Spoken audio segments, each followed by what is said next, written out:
Paka natin ng Game of Thrones pagsimula tayo sa Croatia. But this story, as envisioned, will go to places and will go to different aspects of humanity and emotions in terms of their characterization as well. So, one word that best describes this whole series. Pwede bang 2 words? This is different and unique since 2 words, diba? Yeah. Different but familiar. Wala. Nagawang pangmalakasan ko lang. Global na global. Correct. For Lizken, how did you miss doing rom-com? Since your last series was fantasy, then yung movie ninyo Alone Together was kinda serious, mature yung pagkagawa.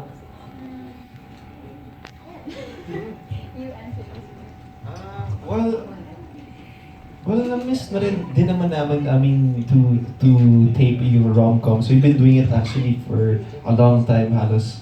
A lot of our projects has been rom-coms. And of course, syempre na-miss mo, syempre, diba, iba yung feeling kapag medyo, hindi na tayo nagaganto, tapos we're out for a second and then come back. But for some reason, parang, it was also something inside you also want to do is, more than rom-com, but it's fine. I mean, this is our life, this is Lizken, and I'm just excited to be back doing a rom-com series, and I just really can't wait for this to come out. I'm super excited and happy because I always specifically make lambing for it to be a rom-com, something that's light for the viewers to handle because But kasi we enjoy also pag rom-com kasi yung mga family members, yung mga kasi cast. ako rin, I'm really like a solid kapamilya. I like to watch teleseries and I specifically like like to watch teleseries that I know will impart lessons with me and with my family, but at the same time is light, and yung pagtulog ko sa gabi parang ang gaan-gaan lang ng feeling. So that's what I like about doing rom-coms. It's because sometimes you're at the happiest moment when it's all the lovey-dovey scenes and everything, but then also at times it can be a little painful when the decision making starts coming into the storyline. So I'm really happy to be doing rom-com. It's something that, like he said, this show is something different but familiar. Yeah. So it's also challenging because you always have to show something different na hindi pa napapakita. Yeah. And Makes it harder. And isa sa mga parang inaabangan din dito yung nakasama ninyo si Fumiya sa Croatia. How was working with Fumiya? Fumiya, we love Fumiya. Sobrang bait ni Fumiya. He's Sobrang super nice. gusto ka namin. At saka gusto namin ampunin. No, really, he's like our little brother na. And he's very easy to work with. He takes directions very seriously and he's able to deliver naman. And it was really fun. Yeah, Even on the super day job. respectful, tapos lagi siya tumutulong, lagi siyang nagugutom din. Hindi siya marunong magluto. Parang hindi siya totoong tao. Pag pinapanood mo siya, he's so animated that Oo he nga. starts looking like this character that you watch on TV. Oh, talaga? Lagi siya, man. But he's so nice and we Sobrang love working bait, with super him. bait. And first series niya to, no? Yes, for Syria niya. He's really happy about it. Sino pa mga ibang mga kasama ninyong artista dito? Kasama din po namin si Miss Katia Santos. Sila actually yung Yeah. parang family ko, second family ko in Croatia. Sila yung parang second family ko in Croatia. And then we also have Croatian actors with us. Tapos yung rest, secret pa. Secret pa daw. Abangan. Kasama yan. Sa Grand Press Con na lang, Bix. Okay, thank you. Okay, our next question will come from the Miss Croatia herself, other than Kate Adahar of Random Republic. Yun. Kulang na lang highlights and curves. First remark, when developing the characters, did you have real-life references or accumulated? Siguro kaya it took time then because we wanted to be true in our representation or in our representation of their characters. So actually we've been developing this for a year na, so we did a lot of research di ba, we interviewed a lot of people, di ba, and maraming pinagdaanan yung storya to eventually come here. And then when Direct Kati got on board, di ba, meron din siyang mga insights that are actually made the story na mas buo pa at mas may lalim pa at mas maganda pa. So yes, pero wag na lang natin sabihin yung real life reference kasi merong non-disclosure sila. Charot. And for Liz Ken, we've seen you grow as a love team through the years, and you surely have made it through a lot of challenges. Pero as a couple, ano yung mga natutunan nyo? What have you learned that you need to do to maintain a relationship? I think, listen, trust, and I think patience and respect one another, 100%, and also, patience. I think, well, the You number have to one thing is to understand. listen, so that you empathize with your Yeah. partner, and that way, walang misunderstanding. Tama. Yeah. And curious lang din. And I think also shooting rom-coms. I think for us, not really. I think shooting rom-coms, I think, helps us, in a way, fall in love again. It brings us to the environment, that situation, you get to fall in love again, diba? Parang it's your job to fall in love again. Parang iba rin yun. So that's why you can't take rom-com out.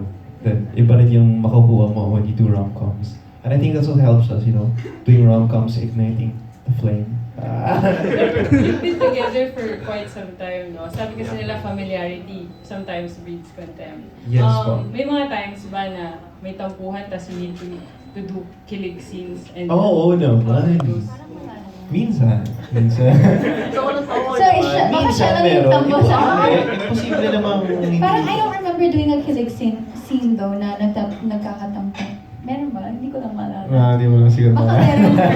Makalimutin na. Meron din, konting tampo-tampo. I know, Pero buti meron, na lang I sa remember. pero buti na lang sa Ayan. scene. Diba? Tampo, pero pag nag-action sa scene, madadali ka na after ng scene, okay na. Diba? I think Kasi sa scene naman, okay kayo. Hindi naging okay kayo. Hindi dire-diretso na.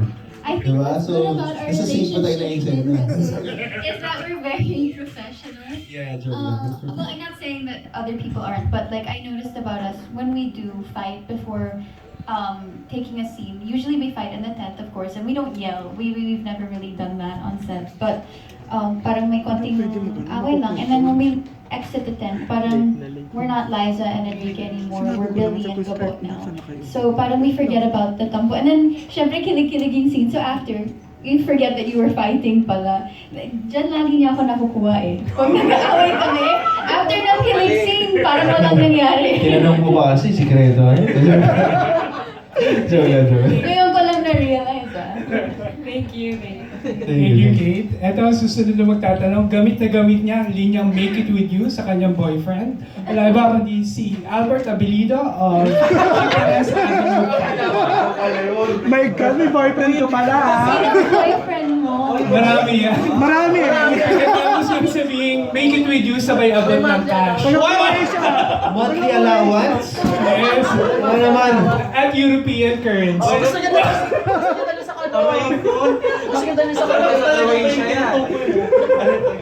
Hi, congratulations. Congrats din sa'yo, no? Joke lang.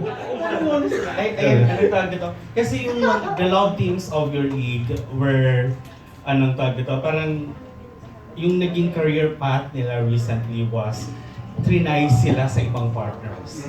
Ganyan. So, sa inyo ba na-propose yung ganong idea? Oo And naman. were you happy na hindi siya nagtuloy-tuloy? I think it comes to a time where everybody has to, I believe. Tsaka, isipin mo rin yung, if you use two different love teams, syempre, both love teams manonood yun, and syempre, sure hit yun, di ba? It's gonna be really, really good. So, it comes to a time na you really have to change up, stories, and it's also nice to see somebody different sometimes, portraying other characters. I'm sure the fans will not, some fans are naman may mga magagalit or not, but it's more than just catering to the fans, it's also, doing nice movies and nice stories.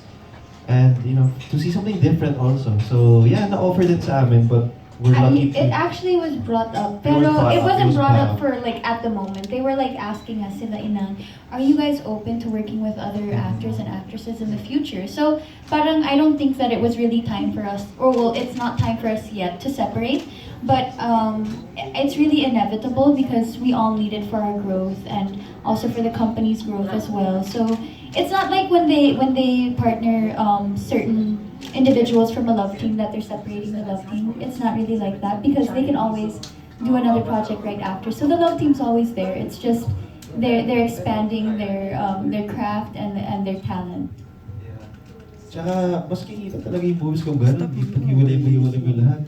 You get most of the people become markets more of the curious. both. Yeah, people It get becomes curious. exciting. And people want to watch it kasi, talaga sila? Bakit?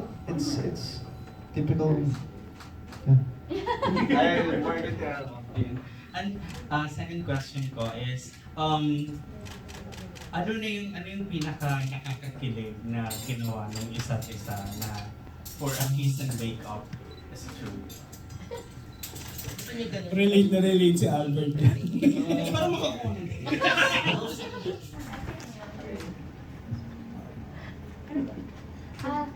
There was one time that we were fighting and then he went, because he lives in Parañaque, I live in Quezon City. Parang medyo late na rin yun. He drove all the way from his house to my house and brought me food. Anong food? Jollibee joke. His mom's homemade curry, Japanese curry, no? And then other food. Because I love his mom's cooking, so he always knows to bring me that. About you, Kelly? Or more on ikaw kasi na sarap. Ako yun! Ito naman, syempre, kahit siya yung may kaya pa rin mag... Siyempre, happy girlfriend. Yun lang, tama yan. And then, naglalambing naman, she gets me, Malambing ako, she gets me food, snacks also. Yeah. Pinapalaman ko siya. Parang sa'yo na naman po kami. Hindi ko na-expect. Hindi ko pinagaya. Parang the same. Sana all. Gusto ko nung gano'n.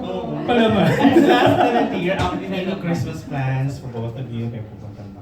Yes, Yes. we're going to the States again. Actually, gusto talaga namin sana every Christmas vacation, ibang country yung pupuntahan namin. But for some reason, his mom wanted to go back to Hawaii. We were already there last Christmas, pero I guess she's more relaxed kasi there and she really loves Hawaii. So we opted to go with her. But we'll be going to LA first. Sa With my family. family. Thank you, congrats. Thank you. Thank you, Albert. Our next question